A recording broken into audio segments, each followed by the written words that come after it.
Customise ড্রেসগুলো normal ড্রেসের মতো হয় না, কারণ কাস্টমাইজ মানেই আমরা বুঝি যে কোনো একটা ড্রেসকে সেটাকে রিক্রিয়েট করা, মানে যে কোনো একটা কাপড়কে বা যে কোনো একটা শাড়িকে আমরা নিজের মতো করে কাস্টমাইজ করে বানিয়ে নিব। গজ কাপড় দিয়ে বানানো আর শাড়ি কেটে বানানো কিন্তু এতটাও ইজি না বা একরকম না।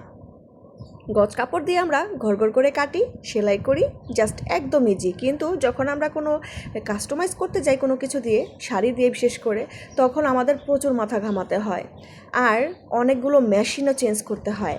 একটা মেশিন দিয়েই একটা ড্রেস মেক হয় না।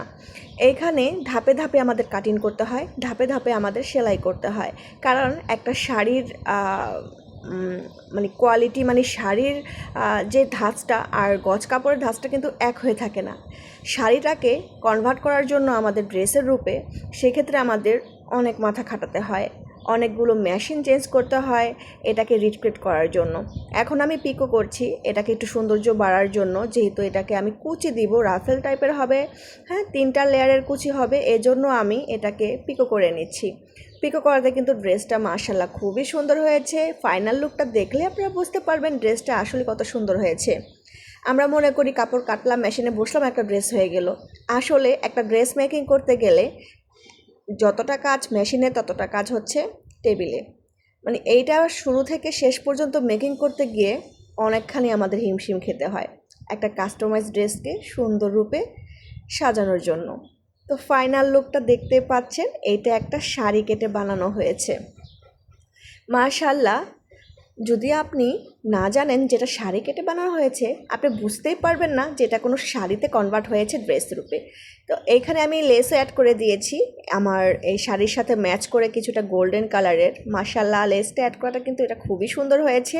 আপনি চাইলে আপনার যে কোনো পুরনো শাড়ি বা যেই শাড়িটা মনে হচ্ছে যে আপনি পরবেন না বা মানে আপনি পরতে চাচ্ছেন না বা শাড়ি বেশি একটা পরেন না, সেই শাড়ি দিয়ে কিন্তু আপনি এরকম লং গাউন বানিয়ে নিতে পারেন বা সালোয়ার কামিজ বানিয়ে নিতে পারেন। সেক্ষেত্রে কিন্তু আপনি ইজিলি সেই কাপড়টাকে কাজে লাগাতে পারবেন আর ক্যারি করতে পারবেন।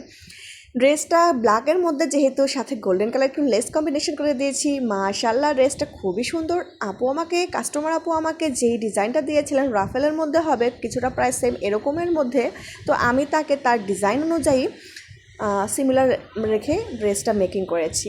তাই আপনি আমাদের সাথে কন্ট্যাক্ট করতে পারেন আপনার পুরনো শাড়ি বা যেটা আপনার প্রয়োজন হয় না বা শাড়ি পরতে চাচ্ছেন না সেটাকে ড্রেসে কনভার্ট করার জন্য। তো ভিডিওটা কেমন লাগলো অবশ্যই জানাবেন। ভিডিওটা ভালো লেগে থাকলে একটা লাইক, কমেন্ট আর শেয়ার করে দিবেন। ফলো দিয়ে পাশে থাকবেন নতুন নতুন কাস্টমাইজ ড্রেসের ভিডিও পাওয়ার জন্য। তো সবাই ভালো থাকবেন, সুস্থ থাকবেন। আল্লাহ হাফেজ।